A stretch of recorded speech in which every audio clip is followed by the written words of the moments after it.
And the United States has canceled the scheduled arrivals of new refugees into the country. And this comes after President Trump's executive order that aims at a crackdown on illegal immigrants entering the U.S. In an email, the U.S. State Department said that all previously scheduled travel of refugees to the United States is being cancelled. It also asked the United Nations not to move refugees to transit centers.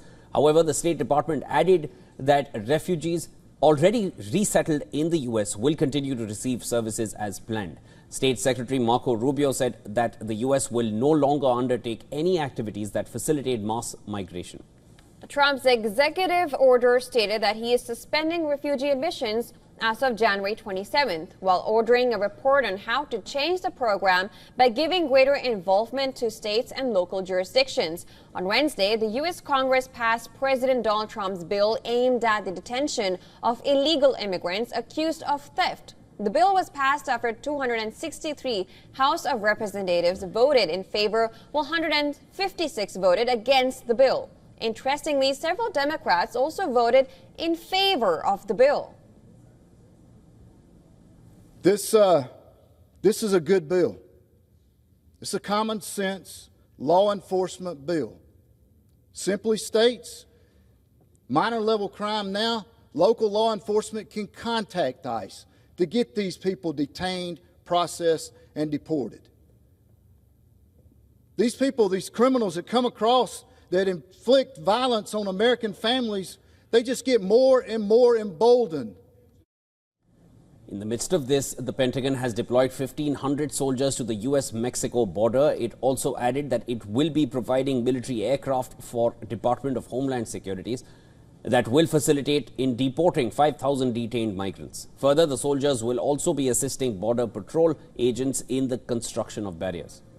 Now, in addition to this, the Trump administration has directed prosecutors to criminally probe local and state officials resisting immigration enforcement efforts. Trump's officials said that the state and local authorities must cooperate with the immigration crackdown or face federal prosecution if they fail to cooperate.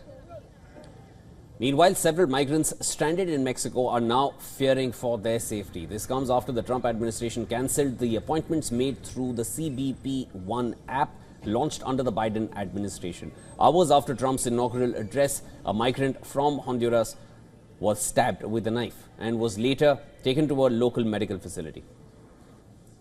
The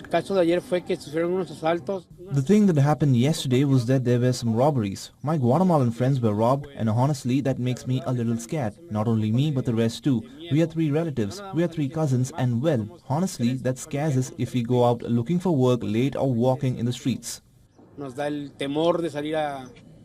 And amidst this, Poland has asked its citizens to return to their country following President Trump's crackdown on immigration. Poland President Donald Tusk has directed several Polish consulates to prepare for the possible consequences of the new U.S. administration. Government estimates suggest that around 10 million Americans with Polish roots live in the United States. Furthermore, about 50,000 undocumented Polish people live in the United States. All right, viewers, for more on this, our correspondent Susan Tehrani has sent us this report from New York. Let's listen in. White House Press Secretary Caroline Leavitt confirmed on Wednesday that the Pentagon is indeed deploying up to 1,500 active duty troops to the U.S. southern border to support Border Patrol agents with logistics in that area, transportation as well, and also construction and barriers. Now, this move is part of U.S. President Donald Trump's plan to crack down on immigration, which he campaigned on before assuming office. These troops will join the approximately 2,500 National Guard and Reserve forces, which are already at the southern border.